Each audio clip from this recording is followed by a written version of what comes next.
हरे कृष्णा भक्ति रसम सिंधु के अध्ययन में आप सबका स्वागत है। और हम पढ़ रहे हैं अध्याय 21, जिसमें भगवान कृष्ण के दिव्य गुणों का वर्णन है। क्षमाशील। जो व्यक्ति अपने विपक्षी के सब अपराधों को सहन कर सकता है वह क्षमायावान या क्षमाशील कहलाता है। भगवान कृष्ण की क्षमाशीलता का वर्णन शिशुपाल वध में मिलता है कि किस तरह से वे शिशुपाल के वध को टालते रहे। शिशुपाल चेदी राज्य का राजा था। कृष्ण का मौसेरा भाई था, किंतु वह कृष्ण से सदैव द्वेष रखता था। जब भी दोनों मिलते शिशुपाल कृष्ण को अपमानित करने की ताक में रहता और जितनी हो सकती थी भद्दी बदी बातें करता। किंतु महाराज युधिष्ठिर के राजसूय यज्ञ स्थल में जब शिशुपाल कृष्ण को गालियां बकने लगा तो वे उस पर ध्यान न देते हुए मौन बने रहे। यज्ञ स्थल के कुछ लोग शिशुपाल को मार डालने के लिए उद्यत हुए, किंतु कृष्ण ने उन्हें रोक दिया। वे इतने क्षमाशील थे। ऐसा कहा जाता है कि जब बादल गरजते हैं तो बलशाली सिंह अपनी घोर गर्जना से उसका उत्तर देता है, किंतु जब मूर्ख शियार आवाज करते हैं तो सिंह उस पर ध्यान नहीं देता। श्री यमुनाचार्य श्री कृष्ण की क्षमाशीलता की प्रशंसा इन शब्दों में करते हैं। हे प्रभु रामचंद्र, आप इतने दयालु हैं कि आपने जानकी के सूचकों पर सोच मारने वाले कौवे को इसीलिए क्षमा कर दिया क्योंकि वह आपके समक्ष नतमस्तक था। एक बार स्वर्ग के राजा इंद्र ने कौवे के आवेश धारण करके भगवान रामचंद्र की पत्नी जानकी के वक्षस्थल पर प्रहार किया। यह जगत जननी सीता का निश्चित रूप से अपमान था, अतः भगवान रामचंद्र तुरंत उस कौवे को मारने के लिए उद्यत हो गए। किंतु बाद में वह कौवा भगवान के समक्ष नतमस्तक हो गया और उन्होंने उसका अपराध स्वीकार कर लिया। अपनी स्तुति में श्री यमुनाचार्य इसके आगे कहते हैं कि भगवान कृष्ण अपनी क्षमाशीलता में भगवान रामचंद्र से भी बढ़कर है, क्योंकि शिशुपाल सदैव कृष्ण का अपमान करता रहा।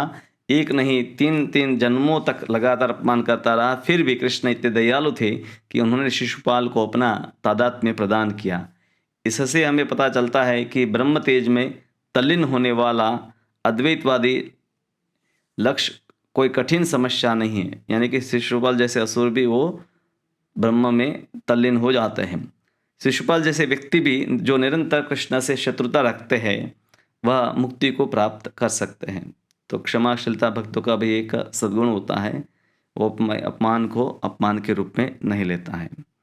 गंभीर। जो व्यक्ति किसी से अपने मन की बात नहीं कहता अथवा जिनकी मन की गति तथा कार्य योजना को समझना कठिन हो वह गंभीर कहलाता है। जब ब्रह्मा द्वारा कृष्ण के प्रति अपराध हो चुका तो ब्रह्मा ने उनसे क्षमा याचना की। उन्होंने उत्तम स्तुति की, किंतु अंत तक वे यह समझ नहीं पाए कि कृष्ण प्रसन्न हुए या अप्रसन्न बने रहे। दूसरे शब्दों में कृष्ण इतने गंभीर थे कि उन्होंने ब्रह्मा की स्तुति पर ध्यान नहीं दिया। कृष्ण की गंभीरता का दूसरा उदाहरण राधा रानी के प्रति उनके प्रेम व्यवहार का है। राधा रानी के प्रति अपने प्रेम के विषय में सदैव अत्यंत मौन रहते थे, यहाँ तक कि उनके बड़े भाई एवं शेरचंगी बलदेव तक उनके मनोभावों को उनकी गंभीरता के कारण नहीं समझ पाए। तो ब्रह्मा जी को पता ही नहीं चलता है, ब्रह्मा जी है स्तुति करके चले जाते हैं और वो समझ नहीं पाते हैं। तो ये गंभीरता है, कोई एक विषय को मन में सजो कर रखना गंभीरता का लक्षण है। आत्मतुष्ट यानी कि धृतिमान। जो व्यक्ति अपने में पूरी तरह संतुष्ट रहता है, जिसमें कोई लालसा नहीं होती, जो किसी विपदा के उत्पन्न होने पर विचलित नहीं होता, वह धृतिमान कहलाता है। कृष्ण की आत्मतुष्टि का एक उदाहरण तब दिखा गया जब वे कृष्ण अर्जुन तथा भीम के साथ मगध के दुर्जय राजा जरासंध को ललकारने गए थे और फिर जरासंध के वध का श्रेय स्वयं न लेकर भीम को प्रदान किया था। इससे यह समझा जा सकता है कि कृष्ण को यश की तनिक भी परवाह नहीं रहती। यद्यपि उनसे बढ़कर यशस्वी कोई और नहीं, पर भगवान आत्मसंतुष्ट है, इसलिए महाभारत युद्ध का भी पूरा श्रेय है अर्जुन को दिया। उनके विचलित न होने का एक उदाहरण और मिलता है। जब शिशुपाल उन्हें गाली बक रहा था, महाराज युधिष्ठिर के यज्ञ स्थल पर एकत्र सारे राजा तथा ब्राह्मण क्षुब्ध हो गए और वे तुरंत उत्तम स्तुतियों द्वारा कृष्ण को प्रसन्न करना चाहते थे। किंतु इन राजाओं तथा ब्राह्मणों को कृष्ण के मुख पर किसी प्रकार का क्षोभ दृष्टिगोचर नहीं हुआ। इतनी गालियाँ दे रहे थे, पर भगवान को ऐसे जैसे कोई फ़र्क नहीं पड़ रहा है। अन्य सब लोग हैं, आग बुबले हो गए, भीम, सहदेव, नकुल, अर्जुन सब है, शिशुपाल को वध करना चाहते थे। तो चाहे भगवान की स्तुति की गई या भगवान की को गालियाँ दी गई, भगवान हमेशा है अपने जो मन को है स्थिर रखे, बिल्कुल क्षोभ प्राप्त नहीं किए। संतुलन रखने वाला, समदर्शी, जो व्यक्ति राग तथा द्वेष से प्रभावित रहता है, अप्रभावित रहता है, उसे संतुलन रखने वाला कहते हैं। बैलेंस। कृष्ण के समभाव का उदाहरण श्रीमद् भागवतम में 100 मुख वाले काली को प्रताड़ित करने के प्रसंग में प्राप्त होता है। जब काली का कठोर दंड दिया जा रहा था, तो उसकी समस्त पत्नियां भगवान के समक्ष प्रकट होकर प्रार्थना करने लगी, हे प्रभु, आप समस्त प्रकार के आसुरी जीवों को दंडित करने के लिए अवतरित हुए हैं। हमारा पति यह कालिय अत्यंत पातकी है, अतएव आपके द्वारा उसको दिए जाने वाला यह दंड सर्वथा उपयुक्त है। हम जानती हैं कि आपके शत्रुओं को दिया जाने वाला दंड तथा अपने पुत्रों के प्रति किया जाने वाला व्यवहार दोनों एक समान होते हैं। हम जानती हैं कि इस अभागे जीव की भावी कल्याण को सोचते हुए आपने इसे दंड दिया है। तो भगवान किसी को प्रेम करे या दंड दे, दोनों से कल्याण ही होता है। एक अन्य स्तुति में कहा गया है, हे भगवान कृष्ण, हे यदुवंशियों में श्रेष्ठ, आप इतने निष्पक्ष है कि यदि आपका शत्रु भी योग्य है तो आप उसे पुरस्कृत करेंगे, और यदि आपका कोई पुत्र दोषी है तो आप उसे दंड देते हैं। यह आपका ही कार्य है, क्योंकि आप ब्रह्मांडों के परम सृष्टा है। आप में तनिक भी पक्षपात नहीं है। यदि किसी को आप में लेश मात्र भी पक्षपात दिखता है तो वह निश्चित रूप से भूल कर रहा है। भगवान ने नरकासुर जो उनका पुत्र है, उन्हीं को दंड भी दिया था, उनका वध भी किया।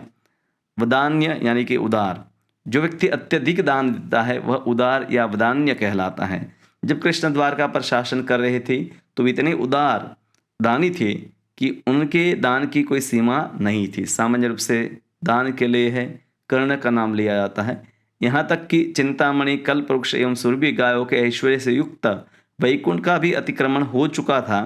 भगवान कृष्ण के वैकुंठ में, जिसे गोलोक वृंदावन कहते हैं, असीम मात्रा में दूध देने वाली सुरभि गायें रहती है।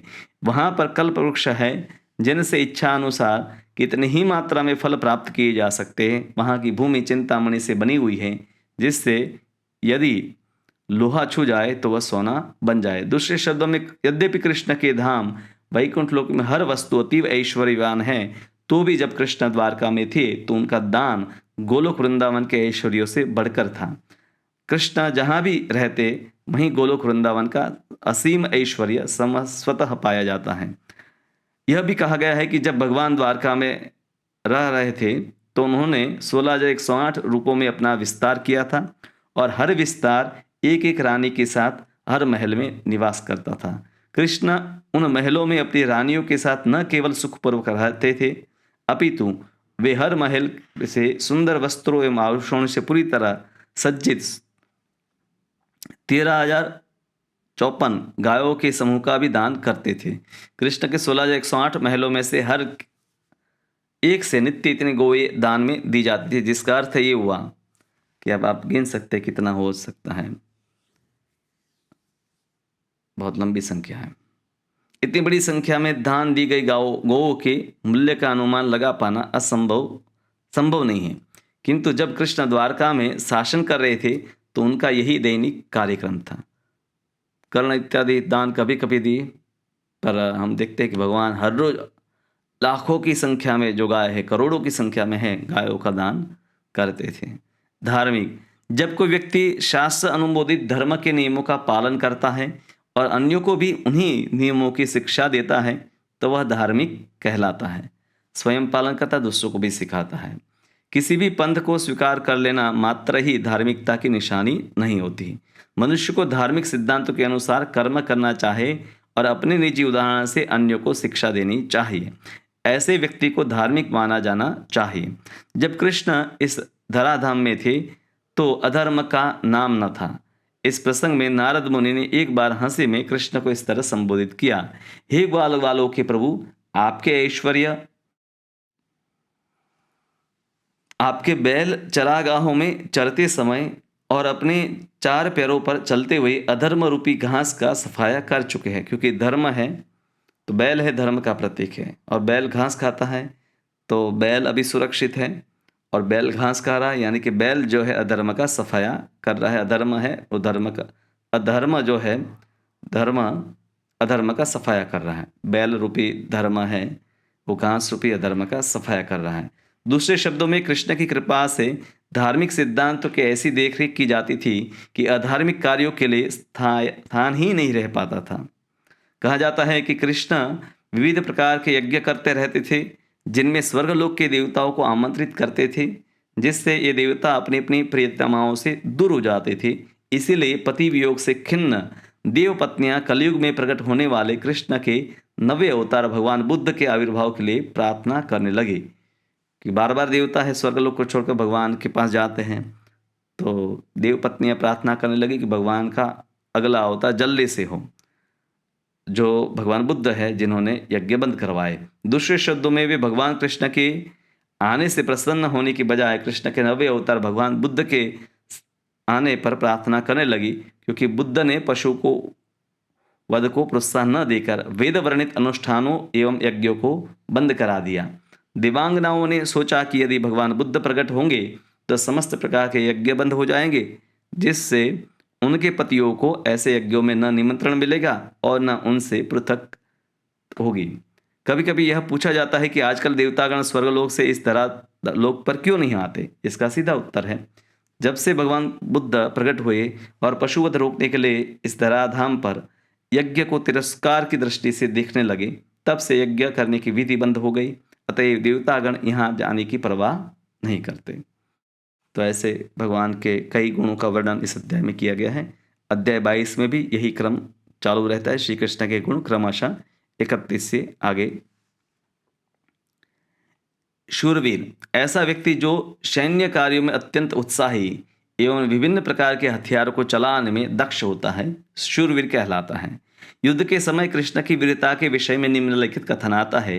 हे शत्रुओं के हंता, जिस प्रकार हाथी सरोवर में स्नान करते समय अपनी सूंड से कमल नालों को नष्ट कर देता है, उसी प्रकार आपने हाथी की सूंड जैसे अपने हाथों को चलाकर कमल तुल्य शत्रुओं को मार डाला है। श्री कृष्ण के हथियार चालन की दक्षता के विषय में कहा जाता है कि जब जरासंध ने अपने सैनिकों की 13 टुकड़ियों के साथ कृष्ण की सेना पर आक्रमण कर दिया, तो वह कृष्ण की सेना के एक भी सैनिक को क्षति नहीं पहुंचा पाया। वह कृष्ण के दक्ष सैन्य प्रशिक्षण के कारण हुआ। सैन्य कला के इतिहास में यह अद्वितीय है। तो बार बार आता था जरासंध सेना को लेकर, पर भगवान अपनी सेना बचाते थे अपने युद्ध कौशल्य से। भगवान दयालु है। जो व्यक्ति दूसरे के दुख को सहन नहीं कर पाता वह करुण या दयालु कहलाता है, जो आज के समय में लोगों में बहुत कम रह गए हैं। दुख लोगों के प्रति कृष्ण की दया का प्रदर्शन तब हुआ जब उन्होंने मगधेंद्र द्वारा बंदी बनाए गए राजाओं को रिहा किया। यानी कि यहाँ जरासंध की बात है, मगध का वो राजा था। मरते समय भीष्म पितामह ने कृष्ण की जो स्तुति की उसमें उन्हें ऐसा सूर्य बतलाया जो अंधकार का विनाश कर देता है। मगधेंद्र द्वारा बंदी बनाए गए राजा काल कोठरियों में रखे गए थे। जब कृष्ण वहां प्रकट हुए तो सारा अंधकार तुरंत दूर हो गया, मानो सूर्य उदय हो गया। दूसरे शब्दों में यद्यपि मगधेंद्र ने अनेक राजाओं को बंदी बना लिया था, किंतु कृष्ण ने जाते ही उन्हें मुक्त कर दिया। कृष्ण ने दयावश ही राजाओं को बंधन से मुक्त किया था। जरासंध ने ऐसे अनेक राजाओं को बंद करके ये प्रतिज्ञा ली थी कि इस सबका वो वध करके बलि देगा और उससे उसको शक्तियाँ प्राप्त होगी। तो भगवान ने उन सबको मुक्त कराया। कृष्ण की करुणा तब प्रकट हुई जब भीष्म पिता शरशैया पर लेटे हुए थे और उनके शरीर में बें बनाई गई थी। इस तरह लेटे हुए वे कृष्ण का दर्शन करने के लिए अत्यंत उत्सुक थे। भीष्म की दयनीय दशा देखकर कृष्ण की आंखों से आंसू आ गए। वे अश्रुपात ही नहीं कर रहे थे, अपितु करुणावश वे अपनी शुद्ध बुद्धि खो बैठे। अतएव भक्तगण जिसे कृष्ण को नमस्कार न करके उनके करुण स्वभाव को नमस्कार करते हैं, तो भक्त है विशेष रूप से भगवान की जगह पर उनके जो करुणा है उनको नमस्कार करते हैं। वस्तुतः परमेश्वर होने के कारण कृष्ण तक पहुंच पाना अत्यंत कठिन है, किंतु भक्तगण उनकी करुणा का लाभ उठाकर उनकी दया के लिए सदैव राधा रानी से प्रार्थना करते हैं, क्योंकि राधा रानी साक्षात कृष्ण की करुणा है। तो करुणा भगवान की उनकी शक्ति के माध्यम से प्रकट होती है, श्रीमती राधा रानी की कृपा के माध्यम से, और वही करुणा है फिर गुरु है, भक्ता है, वैष्णव है, उनके माध्यम से प्रकट होती है। सम्मान करने वाली, मान्य मान कृता, जो व्यक्ति अपने गुरु, ब्राह्मण तथा गुरुजनों के प्रति समुचित सम्मान प्रदर्शित करते हैं वह मान्य मानकृत कहलाता है। जब कृष्ण के समक्ष गुरुजन एकत्र होते तो वे सर्वप्रथम अपने गुरु को, फिर पिता को, तब अग्रज बलराम को प्रणाम करते थे। इस प्रकार राजीव नयन भगवान कृष्ण परम सुखी थे और अपने सारे आचरणों में शुद्ध हृदय थे। भद्र यानी कि विनीत, जो व्यक्ति न तो उद्धत है न गर्व करता है वह भद्र कहलाता है। जब कृष्ण अपने बड़े फुफेरे भाई महाराज युधिष्ठिर द्वारा आयोजित रासु यज्ञ में भाग लेने आ रहे थे, उस समय उनका भद्र आचरण प्रदर्शित होता है। महाराज युधिष्ठिर जानते थे कि कृष्ण भगवान है, इसलिए उनकी अगवानी के लिए अपने रथ से उतरना चाह रहे थे, किंतु युधिष्ठिर द्वारा रथ से उतरने के पूर्व ही कृष्ण अपने रथ से उतर आए और तुरंत राजा के चरणों पर गिर पड़े। यद्यपि कृष्ण भगवान हैं, किंतु वे अपने व्यवहार में सामाजिक शिष्टता बरतना कभी नहीं भूलते, क्योंकि युधिष्ठिर महाराज उम्र में बड़े हैं, तो भगवान ने उनको प्रणाम किया। उदार, जिस व्यक्ति का स्वभाव अत्यंत मृदु होता है वह उदार कहलाता है। स्यमंतक मणि की लूट के बाद उद्धव के कथन से पुष्टि होती है कि कृष्ण इतने दयालु तथा हितकर है कि यदि किसी सेवक से भारी अपराध भी हो जाए वे उसका ध्यान नहीं लाते, वे अपने भक्त द्वारा दी गई हर सेवा पर ही ध्यान देते हैं। लज्जालु, जो व्यक्ति कभी कभी विनम्रता तथा संकोचित प्रदर्शित करता है वह लज्जालु कहलाता है। जैसा कि ललित माधव में कहा गया है, जब कृष्ण ने अपने बाएं हाथ की छोटी गोवर्धन पर्वत को उठा लिया, छोटी उंगली पर उठा लिया, तो उनकी लज्जा प्रकट हुई। सारी गोपियां कृष्ण के अद्भुत कार्य को देख रही थी और कृष्ण भी गोपियों को देखकर मुस्कुरा रहे थे। जब कृष्ण की निगाह गोपियों के स्तनों पर गई तो उनका हाथ डगमगाने लगा, जिसे देखकर पर्वत के नीचे खड़े सारे गोपजन कुछ विचलित हो गए। उस समय घोर शब्द हुआ और सारे लोग अपनी सुरक्षा के लिए कृष्ण से प्रार्थना करने लगे। उस समय बलराम जी यह सोचकर मुस्कुरा रहे थे कि ये सारे गोपजन गोवर्धन पर्वत के डगमगाने से भयभीत होते हैं, किंतु बलराम की मुस्कान देखकर कृष्ण ने सोचा कि बलराम ने उनके मन की बात ताड़ ली है। वे गोपियों के स्तनों को देख रहे थे, अतएव वे तुरंत लाज से गड़ गए। शरणागत पालक, श्री कृष्ण समस्त शरणागतों के पालक या रक्षक हैं। कृष्ण का एक शत्रु इस प्रकार विचार से प्रफुल्लित था कि उसे कृष्ण से भयभीत नहीं होना चाहिए, क्योंकि यदि वह मात्र उनकी शरण में जाता जाए तो वे उनकी सब प्रकार से रक्षा करेंगे। कृष्ण की तुलना कभी कभी चंद्रमा से की जाती है, जो अपनी शीतल किरणों को चांडालों तथा अन्य अछूतों के घरों में भी बिखरने से जरा नहीं सकुचाता। यानी कि भगवान कोई शरणागत है, भगवान राम भी कहते हैं ना कि रावण भी शरणागत हो जाता है तो मैं उसको माफ कर दूंगा, तो इसलिए भगवान परम शरणागत भी है। सुखी, जो व्यक्ति सदैव प्रसन्न रहता है और जिसे कोई दुख छू नहीं पाता वह सुखी कहलाता है। जहाँ तक कृष्ण की भोग की बात है, यह कहा जाता है कि कृष्ण तथा उनकी रानियों के शरीर को अलंकृत करने वाले आभूषणों की कल्पना स्वर्ग का कोषाध्यक्ष कुबेर तक नहीं कर सकता था। कृष्ण के महलों के द्वारों पर जो नृत्य होने थे उनकी कल्पना स्वर्ग के देवता भी नहीं कर सकते थे। स्वर्ग में इंद्र सदैव अप्सराओं के नृत्य देखा करता है, किंतु वही इंद्र कृष्ण के महलों के समक्ष होने वाले नृत्यों की कल्पना तक नहीं कर सकता था। गौरी का अर्थ है गौर वर्ण वाली स्त्री, और यह भगवान शिव की पत्नी का नाम है। कृष्ण के महलों में रहने वाली सुंदरिया गौरी से भी इतनी अधिक गौरव वर्ण वाली थी, उनकी तुलना चांदनी से की जाती थी और वे निरंतर कृष्ण की आंखों के सामने रहती थी। अतएव कृष्ण से बढ़कर किसी को भोग प्राप्त नहीं हो सकता। सुंदर स्त्री, आभूषण तथा धन यही भोग की धारणाएं हैं, और ये सभी वस्तुएं कृष्ण के महलों में प्रचुर मात्रा में प्राप्त थी, जिसका अनुमान कुबेर, इंद्र या शिव भी नहीं लगा सकते थे। कृष्ण को रंच मात्र भी दुख नहीं छू सकता। एक बार कुछ गोपियां यज्ञ में रत ब्राह्मणों के निकट गई और बोली, हे ब्राह्मण पत्नियों, यह जान लो कि कृष्ण को दुख की गंध भी नहीं लग सकती। उन्हें न हानि की परवाह है, न अपयश की, न उन्हें भय है, न चिंता, न ही वे विपत्ति को जानते हैं। वे तो व्रज की नर्तकियों से सदैव घिरे रहते हैं और रास नृत्य में उनके साहचर्य को भोग करते रहते हैं। हरे कृष्ण।